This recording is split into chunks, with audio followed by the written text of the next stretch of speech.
Thank you all for the extreme honor of being invited here to speak today. I truly appreciate that. Great, happy to see you again, and thank you.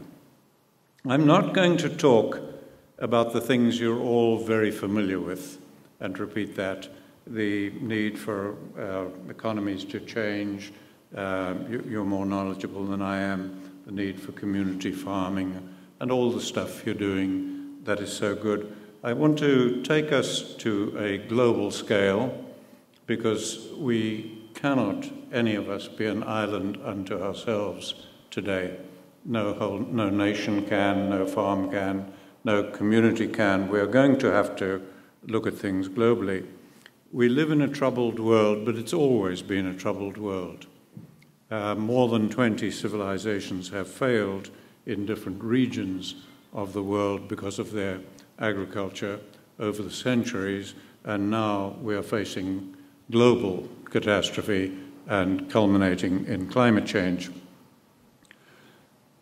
As we face this situation, we have many conflicting views, many experts telling us what needs to be done, great confusion reigning, and John Ralston Saul, who studied the major blundering in the world prior to Voltaire's time, when they interpreted that it was due to amateurism, because you could buy or inherit your positions in organizations, companies, whatever. The best brains of the time thought that was amateur leadership. So, as you know, in Voltaire's time, we went to the Age of Enlightenment, where this would no longer occur, because everything would be led by people with expert training, skills, etc. And what Saul doing in studying that was he found that the blundering increased. It didn't decrease, and it's on a far greater scale and right across all fields, not just agriculture, etc. And he concluded this was due to our educational system, really, and structures where we're in fiefdoms, have these fiefdoms of knowledge that are not communicating and actually resent pulling everything together. Well, that's going to be extremely difficult to solve if we try to solve our problems by changing our entire structure of centuries of mechanistic thinking, education, and training. Gro Harlem Brundtland addressed a conference that my wife and I attended some years ago in Sweden, and she appealed to our scientists' presence to try to come up with solutions. She said, we're dealing with this problem there, another problem there. She named them around the world: droughts, floods, immigration, locusts, you name it. And she said, we're spending $1 billion there, millions of dollars there, but it's all getting worse. Can't you scientists somehow see the connections and come up with something? I did a lot of thinking after that, and what I realized was when so much has gone wrong for us over so many centuries, with so many brilliant minds as we've had, that we can put a man on the moon. What does that tell you? It tells you it has to be a very simple systemic problem. It's not a lack of knowledge. There's a very simple systemic something here we're missing. And I think that's what I had the good fortune to stumble across in my years of struggling to find solutions. Accidentally stumble across, as so often happens in history. So in this talk, I intend to make one point, really, that offers great hope, I believe, for humanity, if we can heed it, and if I'm right. When we look at climate change, it's occurring essentially, we believe, because of 4 atmospheric pollutants and desertification. Now, we are blaming, throughout society, we're blaming this on fossil fuels and livestock. These are the 2 most vilified things that we have. Many are calling for action against fossil fuel pollutants, and that is good. And action will have to be taken to find alternative, benign forms of mass energy. And then, with regard to the livestock, there is a growing vegetarian movement of caring, generally highly intelligent people, many celebrities and moneyed people joining it, and they're doing so because they are good, caring, concerned people who want to take action. And so they are saying we need to do away with essentially most of the livestock, certainly not increase it or anything like that, and go to vegetarian diets. Unfortunately, that is coming from wealthy countries, wealthy people essentially, who can pick and choose what they eat.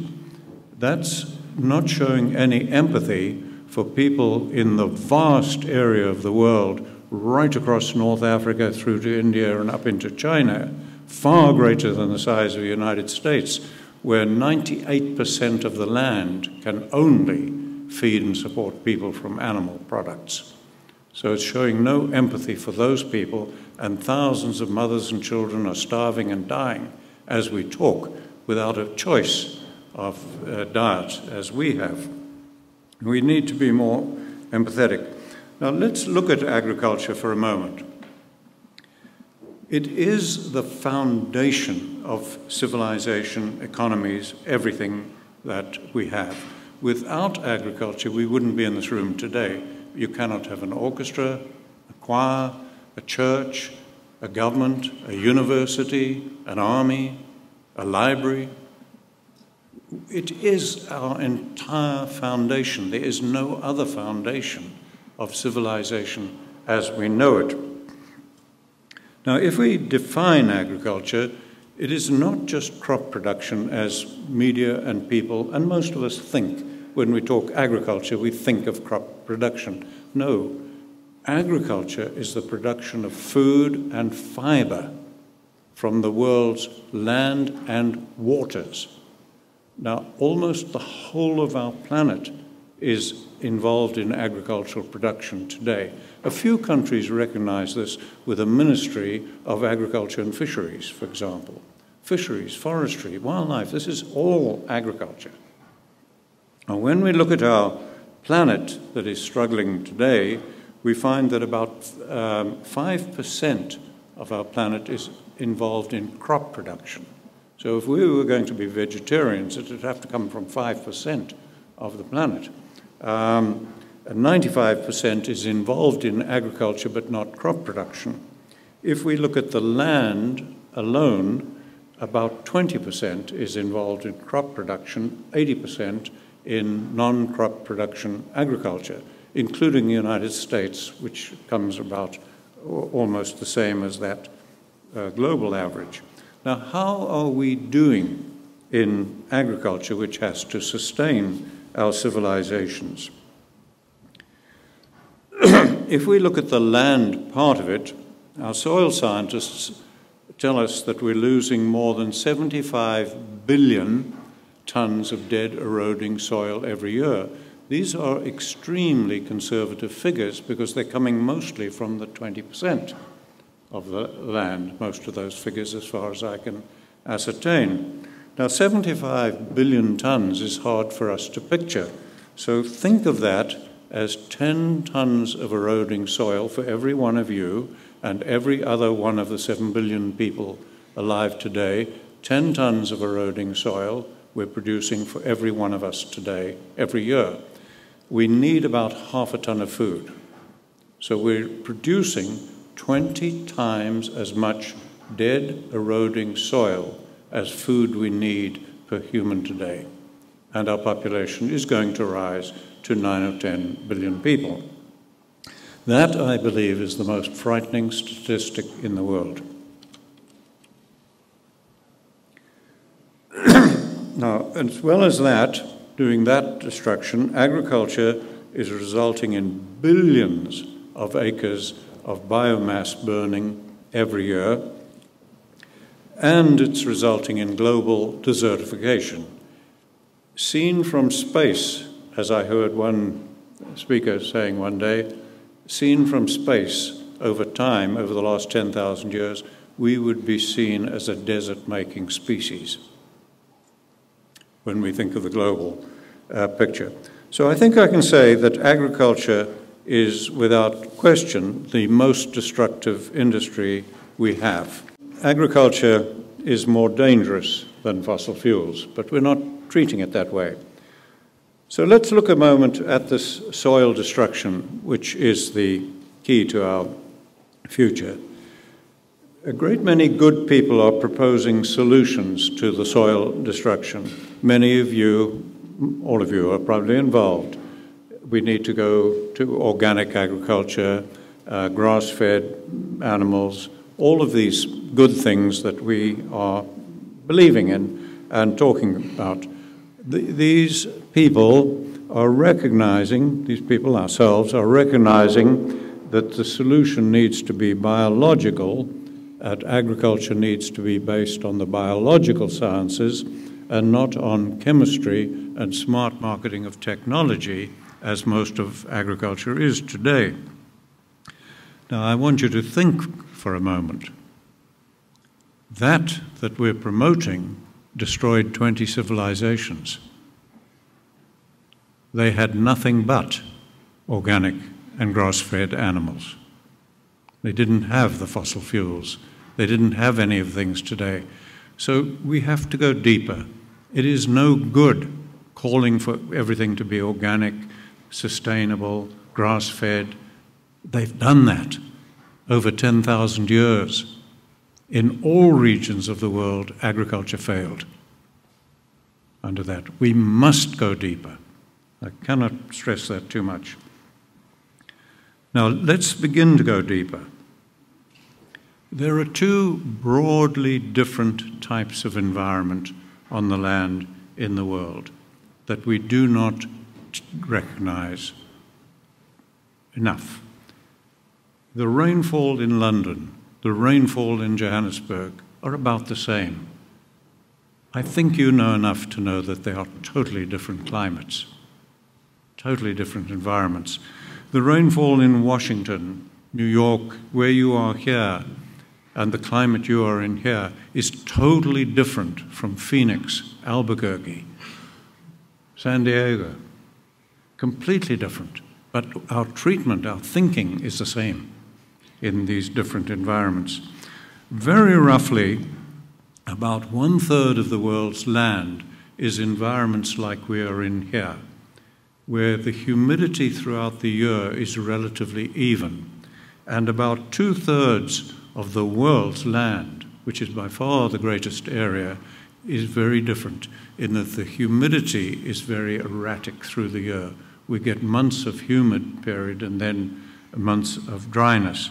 Now, everything we depended on in our environment, the soils, the soil life, the plants, the animals, in these environments around the world, co-evolved together, not one before the other. We didn't have soil before life. We didn't have life before soil. These evolved together. Soil is a living thing, and the plants and animals on them.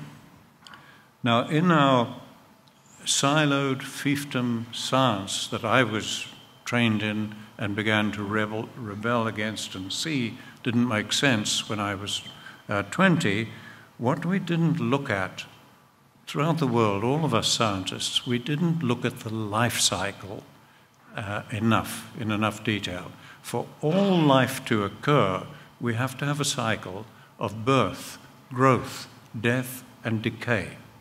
And decay is as important to every one of us here as is birth. If decay doesn't occur, the cycle breaks. Now, we never looked at the decay part of the cycle in enough detail. When we look at the third of the world that's like the climate around us here, the decay is rapid and occurs every year, and so any dead plant, animal, insect decays biologically and rapidly. If you look at a tree dying, it tends to fall and die and decay. It decays near the base and falls. Now, on about 2/3 of the world's land surface, it doesn't occur like that. The decay process, if a tree dies, it stands. And it can stand 100 years, breaking down chemically from the top and physically weathering if a grass dies and so on. Now, for the grass plants that provide the stability of the soil over most of the world, they are the plants that provide the main stability of the soil. The decay process turns from biological decay to chemical breakdown, chemical physical breakdown, in the absence of large animals, if we do not have large animals. So when we look at these two types of environments, we find that where the atmosphere and soil and everything was humid through most of the year, the bulk of the herbivores were insects. And when we look at the other type of environment, we find they had millions of insects, but the bulk of the herbivores were large animals. And the moisture was in the gut of the animal when the atmosphere and everything went dry. Just to give you an idea of the numbers, I pulled these out for a talk I had to give a little while ago. Just two references that struck me because they're so recent. The first is a description from George Mossop in the 1860s, so this is 70 years before I was born. That's very recent time. He says, "The scene which met my eyes the next morning is beyond my power to describe. Game everywhere, game, game, as far as the eye could see, all on the move, grazing. The game did not appear to be moving.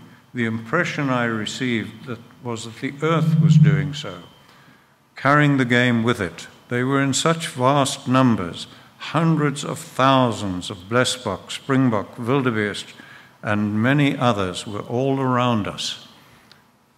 And that was a remnant of former numbers. And then here's another written 40 years before I was born in the United States. This was written, "The great herd on the Arkansas River through which I passed was from my own observation not less than 25 miles wide, and from the reports of hunters and others, it was about 5 days in passing a given point, or not less than 50 miles deep. From the top of the Pawnee Rock, I could see from 6 to 10 miles in almost every direction. This whole vast space was covered with buffalo, looking at a distance like one compact mass, the visual angle not permitting the ground to be seen. I have seen such a sight a great many times, but never on so large a scale." Now, those buffalo were a pitiful remnant of past numbers. There are about 11 large mammal species in North America. There used to be about 40 more species. So that's what we've got to picture, the soil life, vegetation, and everything growing up in these environments as everything developed.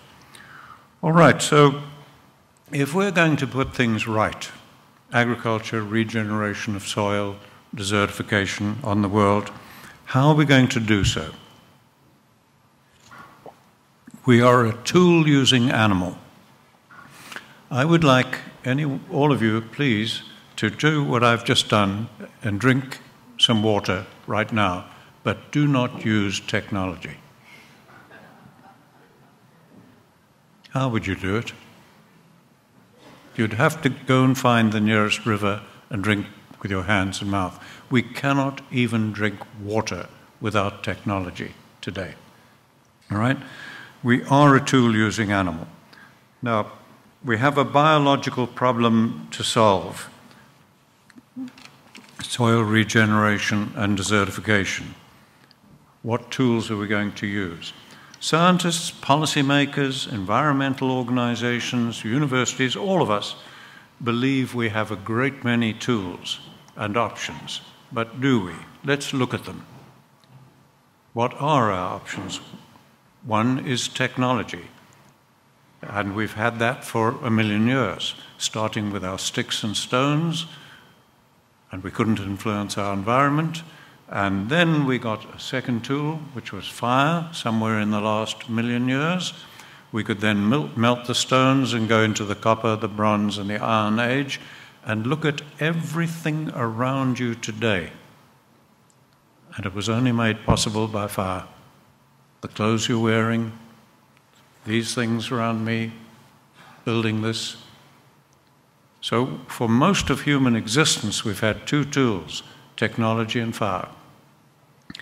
And then we got the idea of resting the environment, oceans, lands, etc., somewhere in the last recent period of history during the last 10,000 years.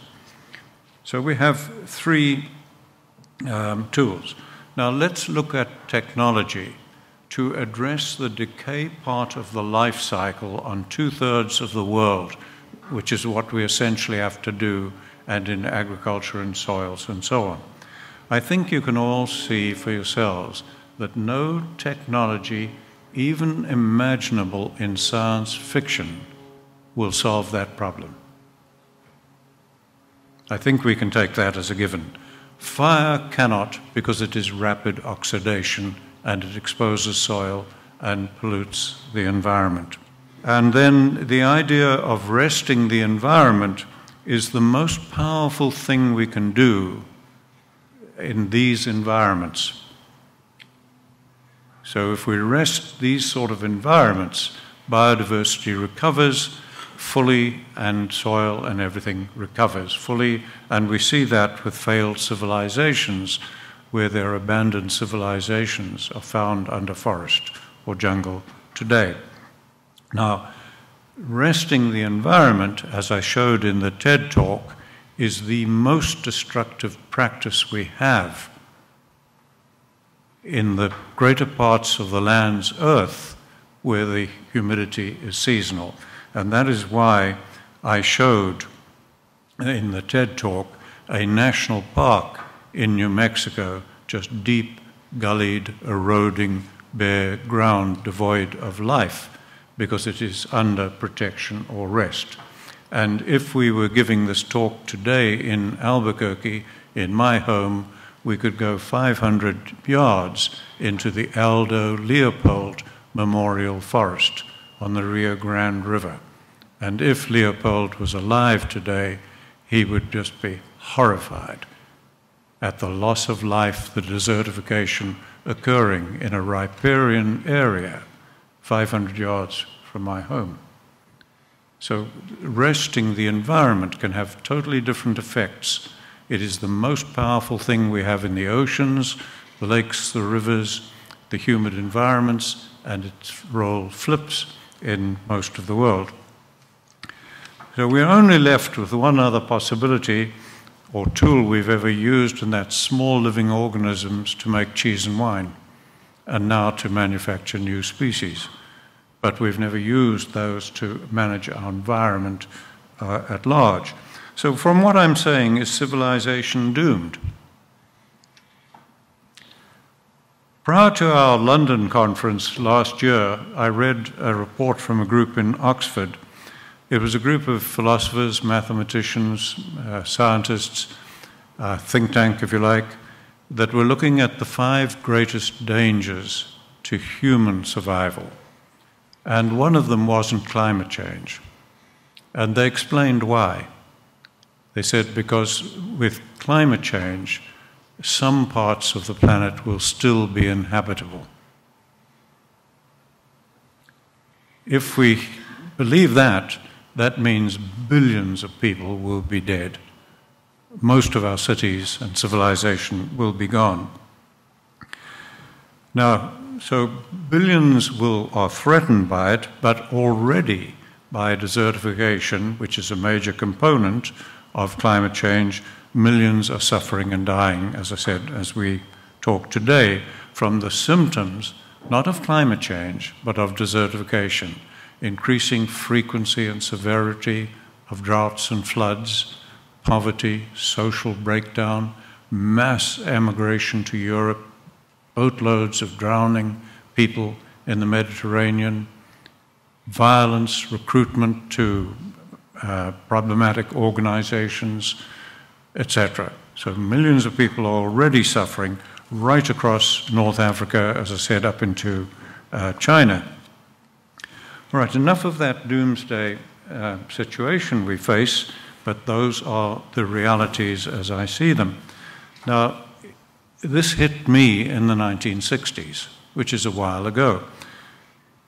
Having started as a wildlifer and being extremely antagonistic to livestock, worse than any vegan or environmentalist in this country, because I was fairly fanatical about saving wildlife, I realized I was wrong.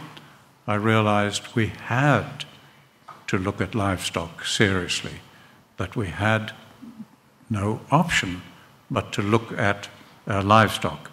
Now, the problem I faced then was how to do it. How are we to use livestock to mimic these animals of the past? What have we got to guide us? We had 10,000 years of pastoralists whose whole culture is their animals. It is their life. Extremely knowledgeable about their environment, their connection to the environment. Now they, and the way they handled their livestock, herding them, moving them, bunching them, had led to the formation of the great deserts of the world, man-made deserts in the biblical lands, etc. They had done it slowly over 10,000 years. But when we looked at the pastoralists of today still practicing that in the Masai Mara and Samburu and so on in Kenya, it is all turning to desert under pastoralism. So clearly we didn't have an answer there. Then I looked at the last 100 years of modern range science, us experts, fencing, electric fencing, rotational grazing systems, a whole plethora of grazing systems. And that was wonderful in climates like this, where you can, I've looked at pastures in England where for 300 years livestock's been handled extremely badly, and you cannot even put a finger on bare ground, except by the gate. But over 2/3 of the world, which is what we have to deal with, this was accelerating desertification. We discovered that first in Africa and then confirmed it here.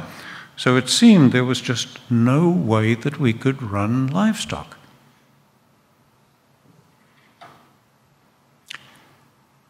Looking at that situation and knowing we had to do so, I realized there's a complexity here that we've never dealt with. This is greater than anything we ecologists have ever faced, biologists have ever faced. I need to look at other professions, look at how other people have tried to deal with very complicated situations in management.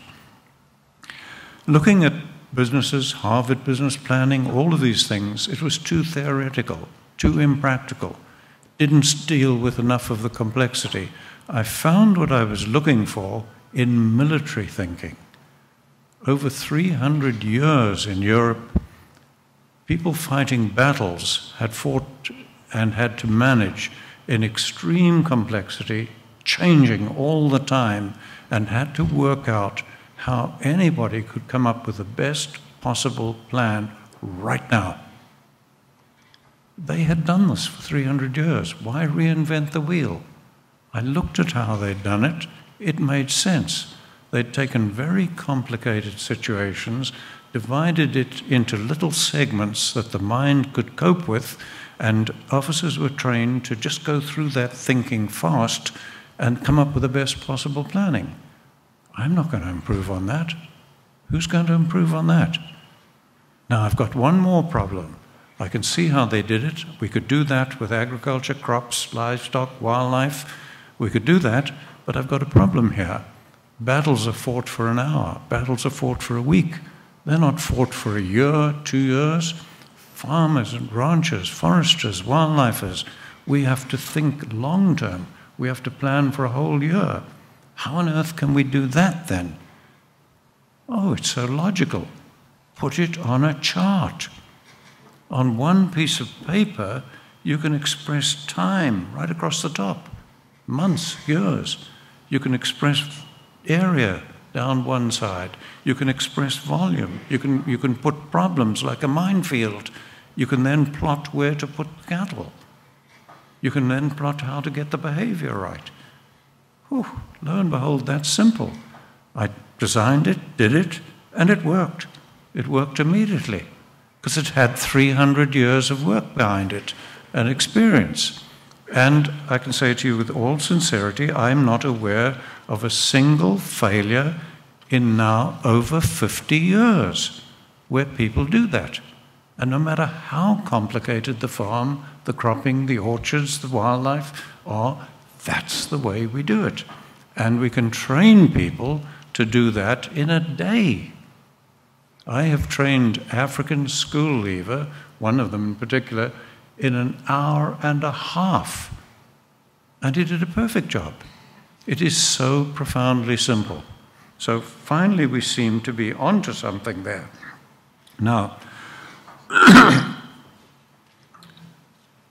when we did that, and I started to do it over 4 countries with over 100 farms and ranches, we got wonderful results, but over the next few years they became erratic. Now clearly something was wrong, because you should get consistent results and not erratic. Looking at the erratic results, I realized the fault was mine. What I had done was used this experience of military planning, etc., solved the problem of how to integrate the crops, the wildlife, the cattle, etc. What I hadn't looked at was the social side of it, the cultural side of it. I hadn't looked at the economic side of it.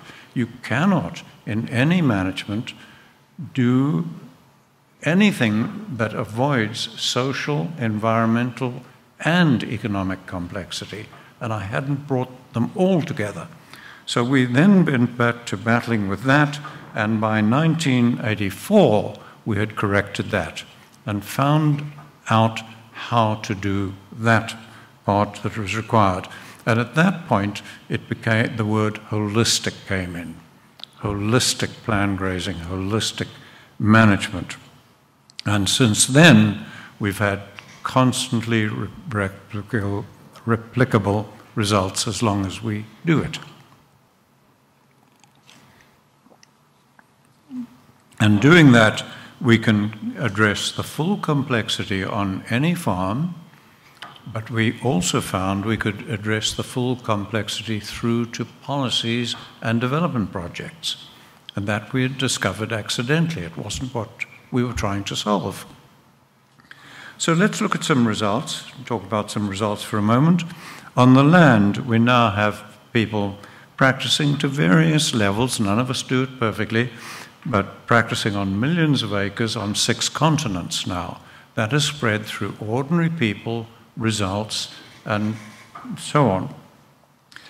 And we now have about 30, and by next year it'll be over 40, locally led, locally managed learning, training hubs where farmers, ranchers, pastoralists, universities, government agencies, environmental organizations, all of us just as humans can begin to pull together, collaborate, and manage holistically, solving these problems of complexity and soil regeneration. And more are developing, and I'm very pleased to say we have the first university actually developing one of these hubs, Michigan State. Now, if we are to solve our problems in agriculture and thus civilization, it's clear to, I'm sure, to you that we have to do it at 2 levels. One is what we're doing on our farms, forests, whatever, ranches.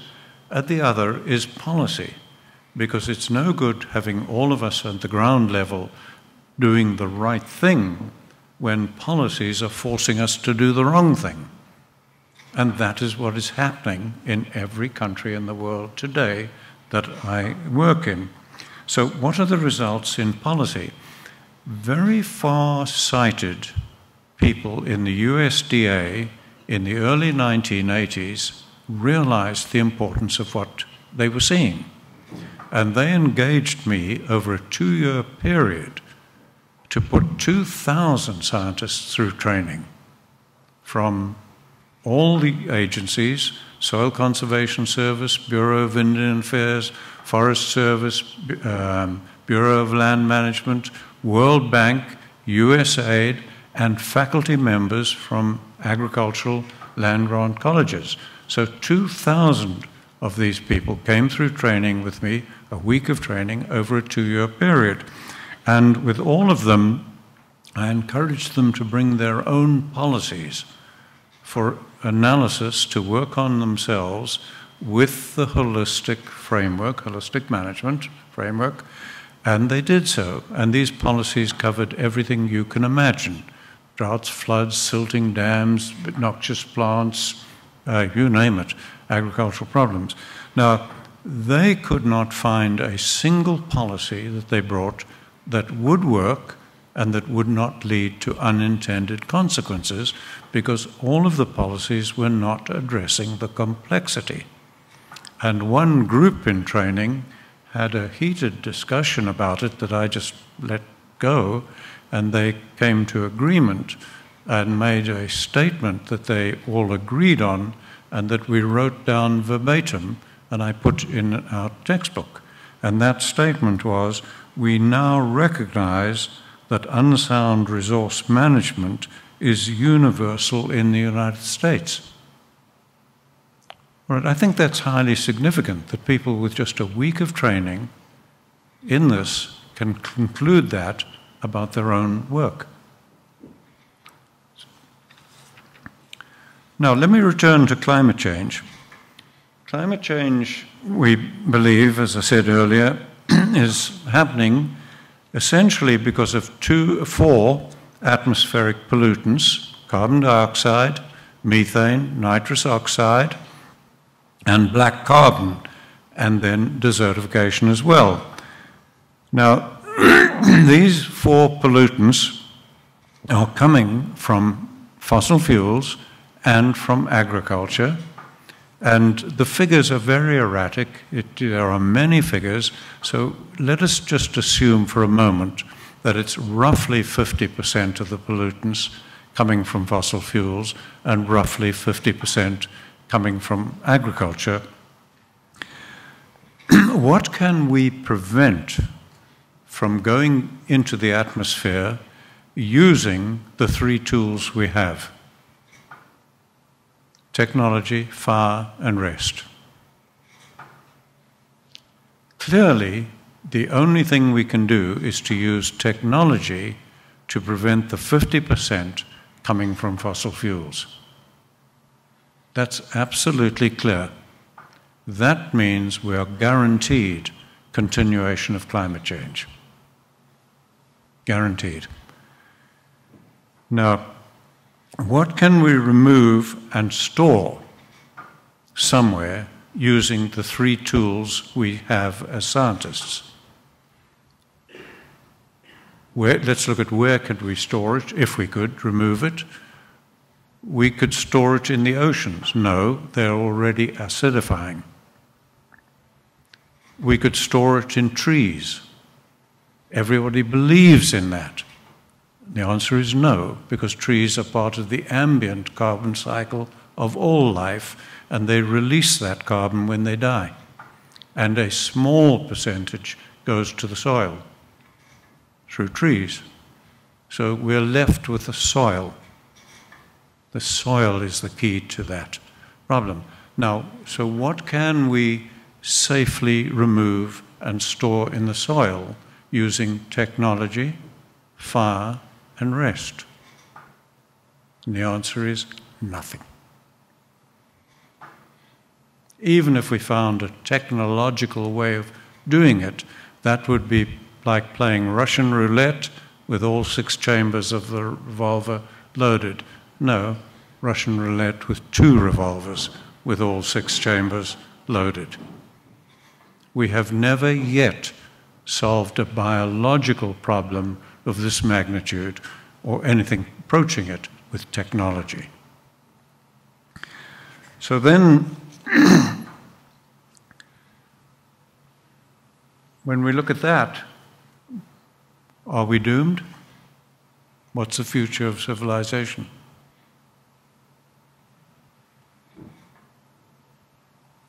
Do you see now why I said in the TED talk, we only have one option? There aren't many. We only have one option. Start to vilify management and not livestock.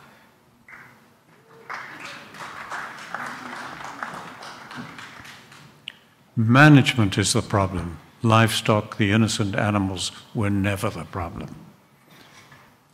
So we've got to change our attitude to livestock, but also our view of management, today's current, essentially reductionist management.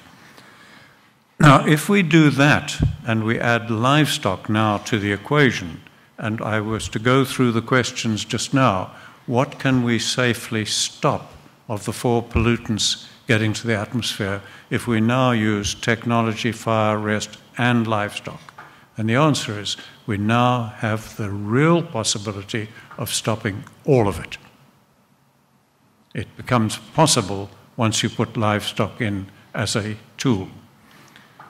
Now, if we look at what can we now remove and safely store in soils, it all becomes possible with livestock in the equation. I'm not saying easy, I'm saying possible.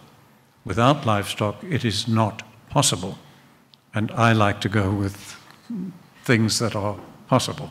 Give us a chance of a fighting future for future generations. So let me now conclude, if I may. I believe the situation we are facing, and I'm not exaggerating, is greater and more dangerous than all the wars humanity has ever fought.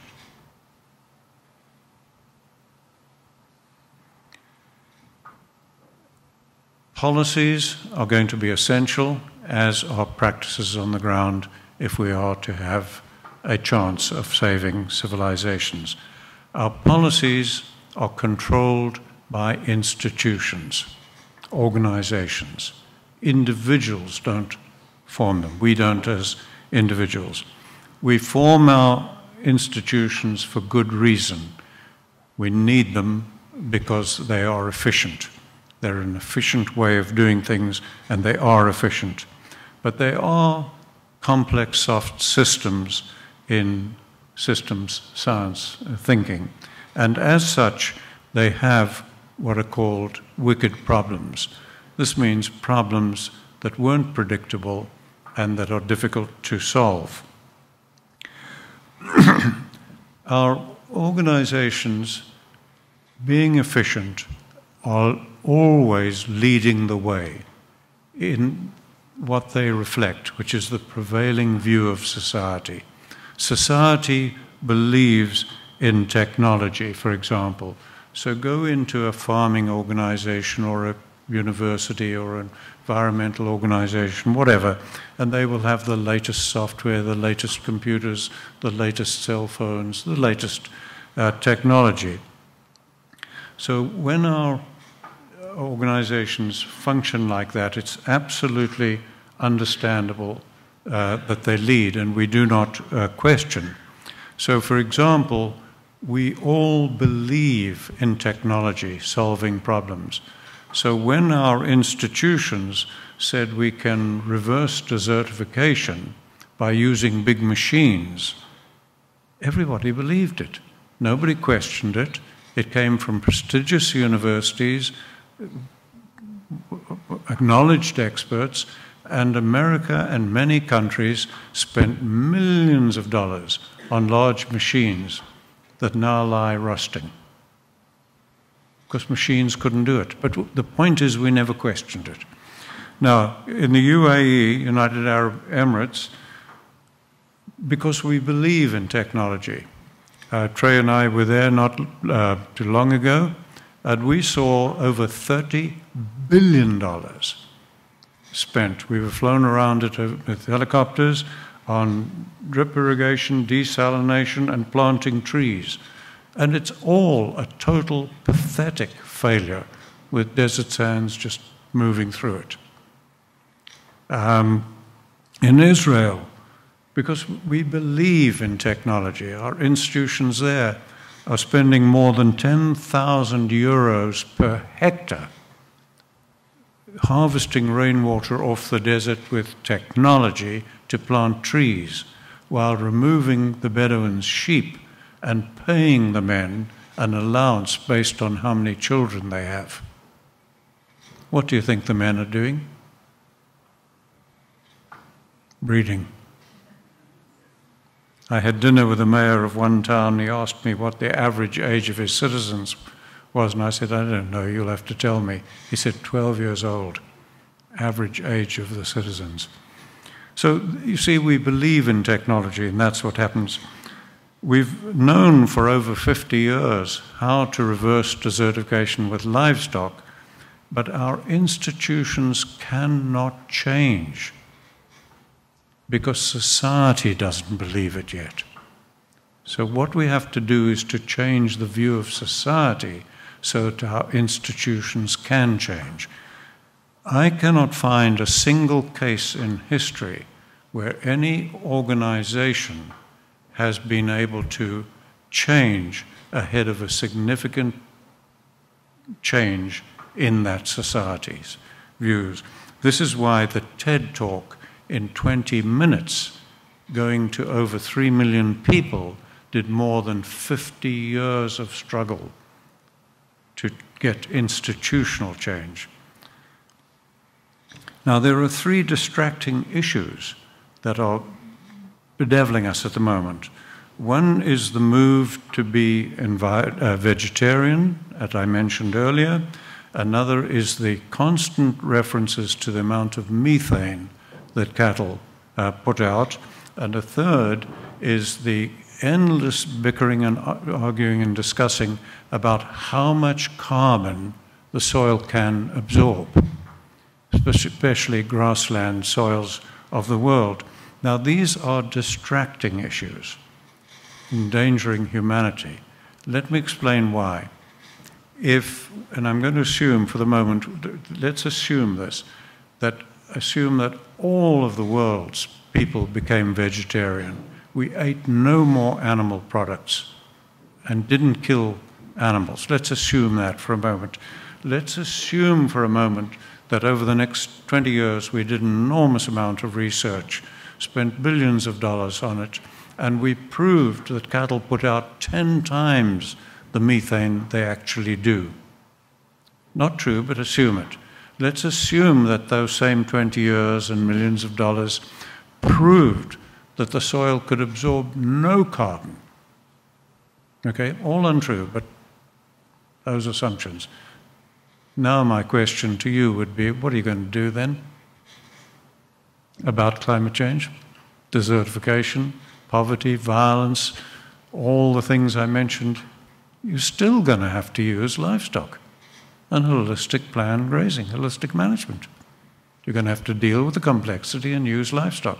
So these are distracting issues, I sincerely believe.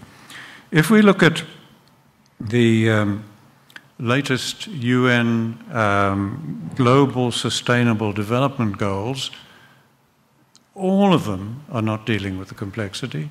All of them are dealing with symptoms of desertification. They're going to be no more successful than the Millennium Goals were. It is urgent that we begin to change public opinion, as I said earlier, to recognizing that management is the problem, not livestock.